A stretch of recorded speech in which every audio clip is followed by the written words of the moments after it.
Indigenous people of Biafra, IPOB, has raised the alarm that the Department of State Services, DSS, no longer allows its detained leader Nnamdi Kaun to spend the approved period of time with his visitors in the facility.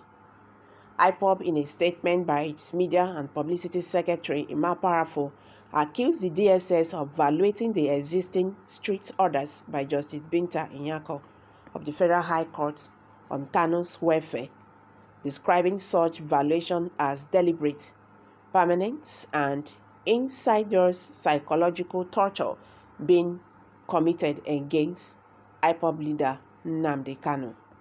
The group noted that the DSS action against Nnamdi Kaun is the contravention of United Nations Human Rights Council UNHRC and other international human rights laws and principles. IPOB said that their bans, obvious, and utter disregarded by DSS on the existing laws, and hereby constantly floating the court ruling that Mazi Nnamdi Kaun deserves an interface with fellow humans. Solitary confinement is a torture under UN law.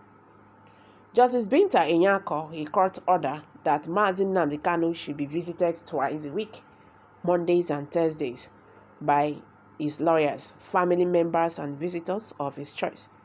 We want to make it known to all and sundry that our leader is now being allowed to see his visitors for I beg your pardon. Let me take it again. I beg your pardon.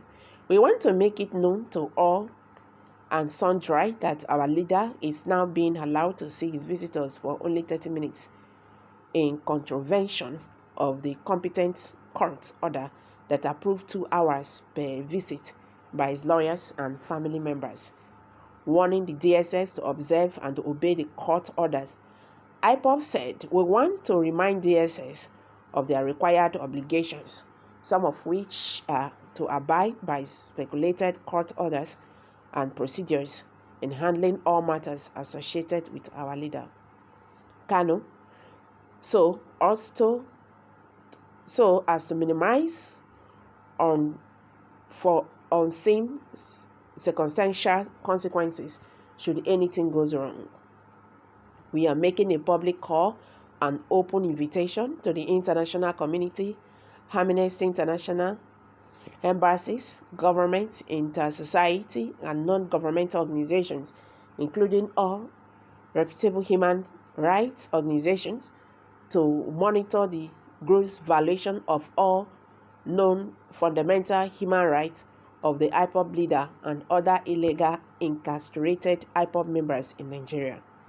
It is no doubt that Biafrans, especially Igbo's race and their religious worshippers, are radically profiled and discriminated against in Nigeria by DSS. That is why the notorious terrorist bandits from the north can kill and commit all sorts of crimes and never get arrested. But innocent and unarmed Biafrans, especially Igbos, including old men and women, are indiscriminately arrested, tortured, incarcerated, and forcefully disappeared without trace by these lawless DSS and their sisters, security agents. According to IPOB, the Geneva Conventions of 1949 and their additional protocols of 8 June 1977 contain a number of provisions that fully prohibit torture and other cruel and inhuman treatment that DSS meted on Nnamdi Kaun and other individuals, especially IPOB members. If anything goes wrong with Mazi Nnamdi Kaun, a Nigerian's DSS solitary confinement or custody, they will know that IPOB members are not pushed over and the consequences will live for generations. IPOB called on the global communities to take note of the atrocities being perpetrated against our leader, Mazi Nnamdi Kaun, by the Nigerian government and their lawless DSS.